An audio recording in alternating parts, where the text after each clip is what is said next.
Forget everything you've seen in the movies. Seriously, the biggest heists happening right now don't involve getaway cars or cracking a safe. They're happening silently through keyboards and code. Today, we're going to pull back the curtain and show you how these massive cyber attacks actually go down step by step from the inside. Just look at this. This is our world, right? A glowing web of digital connections. It's beautiful. But to an attacker, this isn't a map of cities. Oh no, it's a map of vulnerabilities. Every single point of light isn't just a home or a business. It's a potential doorway, a target of opportunity just waiting to be found. So how does a modern digital fortress, like a massive corporation, actually fall? Well, it almost never starts with a battering ram. It starts with a whisper, with an attacker finding and pulling on one single, seemingly tiny thread that can unravel the entire thing. And that leads us right into stage 1, reconnaissance. Now get that image of frantic typing in a dark room out of your head. The first phase of a really sophisticated attack is all about patient, meticulous digital detective work. You know, their main weapon here isn't some secret, forbidden hacking tool. It's something called OSINT, which stands for Open Source Intelligence. This is basically the art of using information that companies and their employees just leave lying around in public. We're talking LinkedIn profiles, company websites, news articles, even old data breach records. The goal? To build a complete blueprint of their target without ever sending a single signal to their servers. And to make sense of all this public data, they use some incredibly powerful tools. One of the absolute cornerstones of this whole recon toolkit is a program called Maltego. What Maltego does is, honestly, it's brilliant. It takes all these scattered pieces of info, like an employee's name, a company domain, an IP address, and it visually maps out all the relationships between them. It turns a messy pile of data into a crystal clear network graph. So all of a sudden, you might see that the company's marketing intern and its CFO both frequent the same obscure online gaming forum. I mean, can you believe that? That's a thread. That's a social engineering angle you would never, ever have found otherwise. But the real magic of Maltego lies in something called transforms. Just think of them as little automated investigators. You can start with just one email address. Click a button, and a transform will automatically go out and query dozens of public sources, social media, data breach sites, company records, and pull all that related info right onto your map. It's like having a whole army of researchers working for you, instantly. So if Maltego is the investigator's map, then our next tool, Spiderfoot, is kind of like the automated research assistant that goes out and finds all the data to put on that map. Spiderfoot basically puts the entire reconnaissance process on autopilot. An attacker can just feed it one little piece of information, like a company's website, and it will automatically query over 200 public sources to find everything it can: employee emails, hidden subdomains, social media accounts, you name it. It saves the attacker literally hundreds of hours of manual work. And this brings us to one of the most powerful and, let's be honest, kind of scary tools out there, Shodan. Think of it this way. Google lets you search for stuff on the internet. Shodan lets you search for the devices connected to the internet. Big difference. Attackers use Shodan to find everything from company servers and webcams to industrial control systems. It tells them exactly what tech a company is using, what versions they're running, and, here's the important part, what known vulnerabilities are out there for that tech.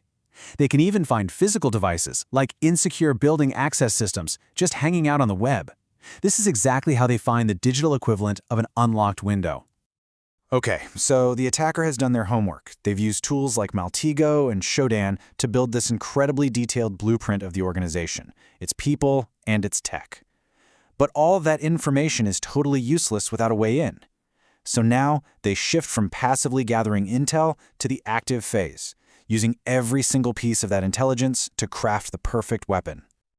And this really gets to the heart of it. After all that technical research, the most effective weapon in an attacker's arsenal, it's not a piece of code, it's deception. They aren't hacking the firewall, they're hacking the human. Now, we've all been warned about phishing, but you have to understand there are levels to this game.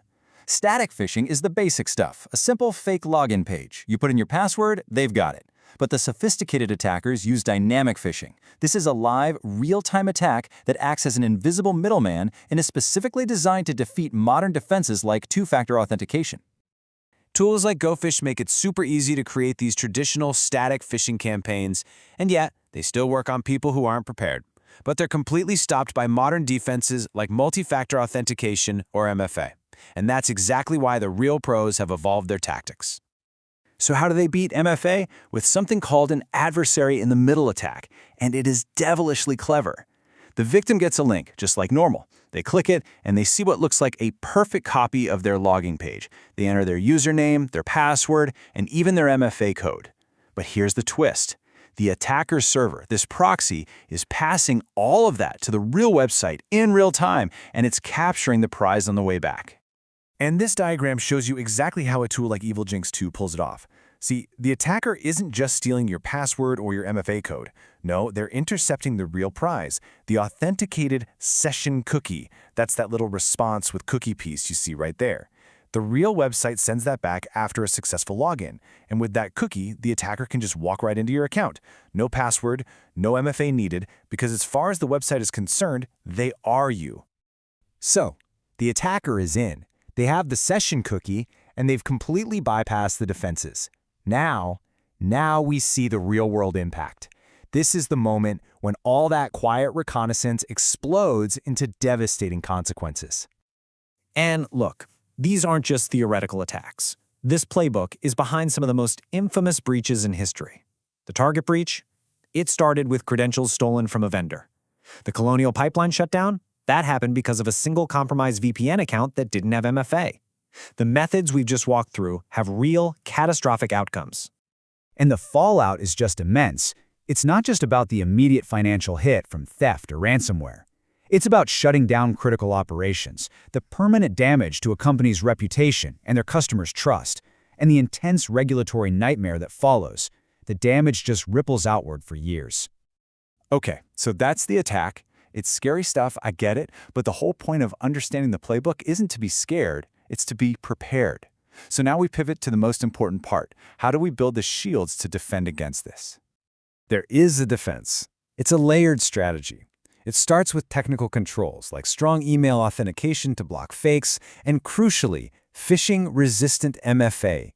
This uses a physical security key or your phone to cryptographically prove you're on the real website, something a proxy attacker just can't fake. It also includes endpoint security to detect malicious activity, secure backups to recover from ransomware, and relentless training to make every single employee a part of the defense. Ultimately, it all comes down to this. Security through obscurity just doesn't work. To build a strong wall, you have to know what kind of cannon the enemy is using. Understanding their tools, their patience, and their psychology is the absolute foundation of a strong security posture. So, there you have it, the anatomy of a modern heist. The most important thing to take away from all this is that this playbook is constantly being rewritten. The attackers never, ever stop innovating. So the real question this leaves us with isn't just, are you secure today? It's, are your defenses evolving as fast as their attacks?